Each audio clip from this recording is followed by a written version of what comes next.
Today there are a lot of interesting updates from the Belgorod direction. Here Russians are deploying a massive amount of infantry to push Ukrainians out of their second incursion across the Russian border before new Ukrainian reinforcements can consolidate their positions. However, before Russians could get into position, Ukrainians used a devastating series of airstrikes to wipe out Russian troop concentrations left and right, absolutely destroying the Russian response. The goal of the Ukrainian forces in this area is to disperse the Russian focus away from their offensive in the Sumy region. To achieve this, Ukrainians aim to fight on a battlefield of their choosing by deploying forces to strengthen their incursion in the Belgorod region. The main Ukrainian disadvantage in Sumy is that the Russians are concentrating the entirety of their former Kursk contingent in one place, which consists of approximately 62,000 soldiers, with only half of the previously active frontline length. By expanding the fighting into more favorable terrain in Belgorod, Ukrainian forces can stretch Russian lines and gain a tactical edge. Unlike northern Sumy, Belgorod offers a larger network of minor roads, complicating Russian efforts to monitor and target Ukrainian logistics. Dense forests provide ample cover for troop movements, concealed positions, and storage and equipment.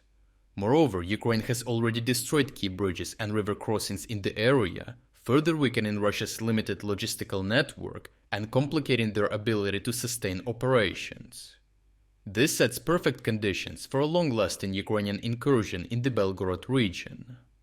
Ukrainian soldiers shared videos of them moving additional forces across the border to properly reinforce and consolidate their newly gained positions. Russian commanders understood that letting Ukrainian forces consolidate their gains would lead to another costly, grinding effort to retake the area.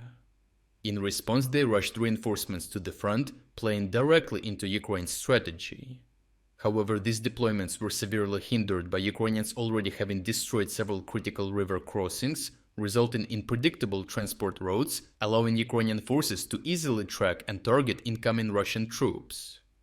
Geolocated combat footage from Goptarevka shows Russian soldiers hiding in the basements of two residential houses before being struck by a Ukrainian precision strike. The powerful explosions leveled both structures, breaching even the basements and killing most of the soldiers. Ukrainian forces used J-dams to destroy a Russian border post being used as an ammunition depot, along with the BMP-2 and a squad of Russian soldiers parked nearby. Ukrainian reconnaissance drones also tracked down Russian movements and followed them to a base before directing several HIMARS cluster strikes onto the base, as well as on several branches of the base spread out across the forests. The strikes were devastating, as Russian munitions and equipment quickly went up in flames, and even the wounded could not make it out alive.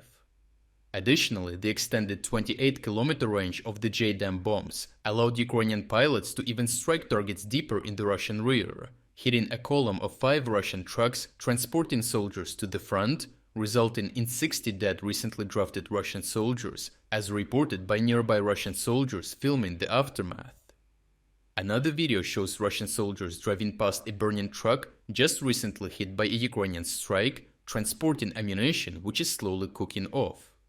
Lastly, Ukrainian forces targeted Russian trench complexes in open fields and tree lines with multiple J-dam precision bombs, striking the strongholds with devastating accuracy. Using 2 to 4 J-dams per target, the goal was to eliminate entrenched Russian troops, force unit rotations, and disrupt planned operations. These strikes suggest that Ukrainians had either already neutralized higher value targets in the rear, or now possesses the operational capacity to confidently conduct precision air strikes even on fortified Russian frontline positions. Overall, the Ukrainian forces successfully fixed the Russian forces in the Belgorod region by forcing them to relocate forces from their Sumy offensive, forcing them to navigate through narrow, predictable logistics routes for the Ukrainians to eliminate them with precision strikes. President Zelensky confirmed that Ukrainian troops are operating in the Belgorod region and that they secured an area of 13 square kilometers in Russian territory.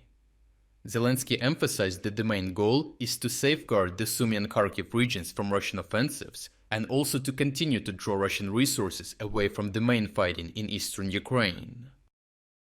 Lastly, I know that many of you wanted to support us, but held back because we only accepted credit card payments. Today we are excited to announce that we have now added PayPal and other convenient electronic payment options. To thank you for waiting for such a long time, we are launching our biggest offer ever, 50% sale on all subscription levels. By subscribing, you are not just supporting our work, you're also unlocking access to our exclusive insights, in-depth overviews of all fronts, and strategic geopolitics videos. If you wanted to support our efforts but haven't had the chance, now is the perfect time to jump in and make a real difference.